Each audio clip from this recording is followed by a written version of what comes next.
Halo, selamat pagi semuanya. Salam sehat untuk kita semuanya. Assalamualaikum warahmatullahi wabarakatuh. Jadi, jumpa lagi di keselamatan dan pelayanan bidang transportasi pelayaran, ya. Jadi patut diketahui nih, sebagian kapal pasca terbakar hanya menyisakan bagian yang di bawah air saja. Jadi walaupun materialnya dari aluminium, Anda bisa lihat bahwa material tersebut hampir habis terbakar atau total loss dan semuanya nyaris tenggelam.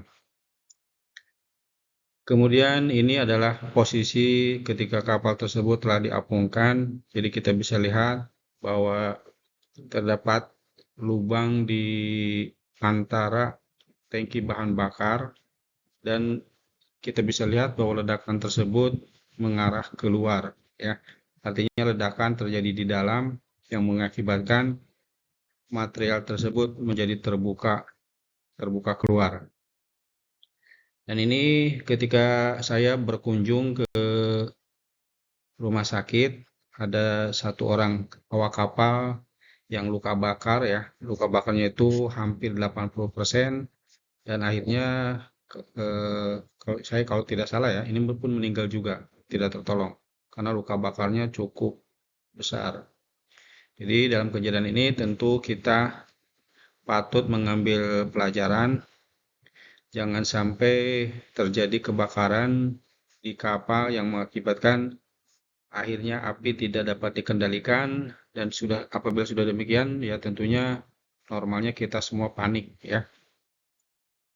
Jadi yang meninggal itu 3 orang, luka bakar dan selamatnya 5. Ini adalah gambar rencana umum daripada kapal Dumai Lain 5. Jadi kapal ini dapat mengangkut penumpang totalnya itu 221 orang. Dengan kelas VIP 132 orang. Jadi cukup besar, ya. Bahkan di tangki ini terdapat kiri, kanan, dan center, ya. Jadi ada port, center, dan starboard untuk tangki bahan bakar. Kapal ini lumayan besar juga, dapat dengan panjang sekitar tadi 60 meter. Dan ini adalah tampilan ketika mesinnya masih dalam keadaan utuh, ya. Mesinnya masih dalam keadaan utuh. Kita bisa lihat di kamar mesin. Jadi main engine-nya itu terdapat 3, ya, 3 main engine. Digerakkan oleh 3 unit main engine dengan merek MAN jenis V engine. Dan masing-masing engine terdapat 12 silinder karena dia V, ya, V type. Jadi satu baris itu 6 silinder kali 2, jadi 12.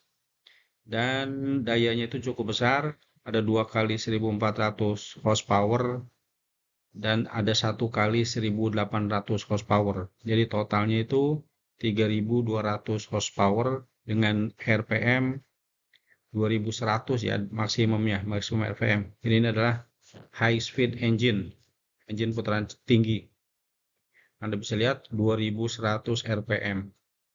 Kecepatan rata-ratanya ketika full RPM bisa mencapai 34 knot. 34 knot. Jadi ini adalah high speed, ya, high speed. Kemudian digerakkan dari tadi main engine-nya, mesin main engine atau mesin induk. Kemudian kapal ini juga dilengkapi dengan generator. Generatornya itu genset merek Dutch. Oh ya, MAN itu dari Jerman, ya. MAN, kemudian Dutch juga sama, buatan Jerman. Kemudian RPM tersebut 1500 dan frekuensinya ada 50 Hz. Menghasilkan daya 37 kW dengan tegangan 220 volt. Terdapat 2 unit genset yang bekerja secara bergantian tentunya. Kan ini kapal kecil, jadi sistemnya tidak diparalelkan, jadi generator berganti secara bergantian. Informasi cuaca di perairan tersebut di Hang Nadim, ya. Ini informasi dari BMKG. Jadi kecepatan anginnya itu cukup rendah, hanya 6 knot. Cuaca juga berawan. kecepatan anginnya rata-rata di 8 sampai 6 knot. 6 sampai 8 ya, jadi cukup rendah. Cuacanya kalem dengan kecepatan angin juga 6 0 ya, 0 knot. Ini adalah kondisi kapalnya. Jadi terdapat beberapa temuan. Nah, kapal ini tidak diklasifikasikan ya. Kapal ini ditemukan bahwa tidak diklasifikasikan pada biro klasifikasi manapun. Ini sesuai aturan, harusnya kapal yang minimal dengan panjang 20 GT, 20 meter, harusnya sudah diklasifikasikan dan tonase sudah di atas 100 ya, 100 gross tonnage juga harusnya sudah dimasukkan dalam kelas. Dan mesin penggeraknya juga sudah melebihi dari 250 horsepower. Jadi ini tiga item ini harusnya memenuhi bahwa kapal ini wajib dikelaskan ya. Demikian nanti kita lanjut lagi di pertemuan berikutnya. Selamat pagi, tetap semangat dan salam sehat untuk kita semua. Assalamualaikum warahmatullahi wabarakatuh.